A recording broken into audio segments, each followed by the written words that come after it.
हिमाचल प्रदेश में रबी सीजन के बीच यूरिया खाद की मांग अचानक बढ़ गई है। प्रदेश के विभिन्न जिलों में पहुंची यूरिया की खेप हाथों हाथ बिक रही है। अकेले कुल्लू में 30,000 बोरियां कुछ ही समय में बिक गई, जबकि पूरे प्रदेश में भी किसानों और बागवानों द्वारा बड़े पैमाने पर खरीदारी की जा रही है।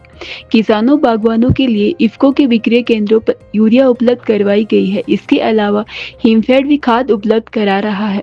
जानकारी के अनुसार इफ्को ने बढ़ती मांग को देखते हुए चंडीगढ़ से 53,000 बोरियां यूरिया मंगवाई है, जिसका वितरण राज्य के 12 जिलों में शुरू कर दिया गया है। अब तक लगभग 30,000 बोरियां किसानों और बागवानों द्वारा खरीदी जा चुकी है।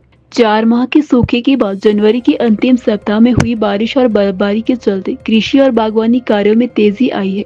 अनुकूल मौसम के कारण किसान रबी फसलों और सब्जियों की बेहतर पैदावार के लिए खेतों में यूरिया का प्रयोग कर रहे हैं। वहीं बागवान सेब, प्लम समेत अन्य फलदार पौधों की देखभाल में भी खाद का इस्तेमाल कर रहे हैं, ताकि आगामी फल सीजन में उत्पादन और गुणवत्ता बेहतर हो सके।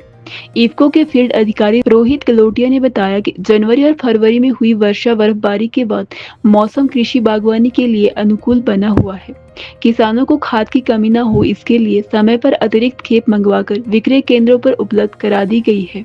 जहां यूरिया पर्याप्त मात्रा में उपलब्ध है, वहीं म्यूरेट ऑफ पोटाश खाद की कमी से बागवान परेशान है। यह खाद विशेष रूप से सेब के पौधों के लिए जरूरी मानी जाती है। हिमफेड के स्टोरों में फिलहाल यह खाद समाप्त हो चुकी है। हिमफेड के अध्यक्ष महेश्वर चौहान ने बताया कि प्रदेश के लिए निर्धारित कोटे की पूरी आपूर्ति अभी तक नहीं हुई है। उन्होंने कहा कि इंडियन पोटाश लिमिटेड में 10 मार्च तक म्यूरेट ऑफ पोटाश की आपूर्ति संभावित है।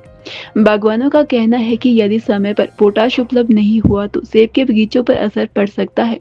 फिलहाल किसान यूरिया की उपलब्धता से राहत महसूस कर रहे हैं, लेकिन पोटाश की कमी को लेकर चिंता बनी हुई है।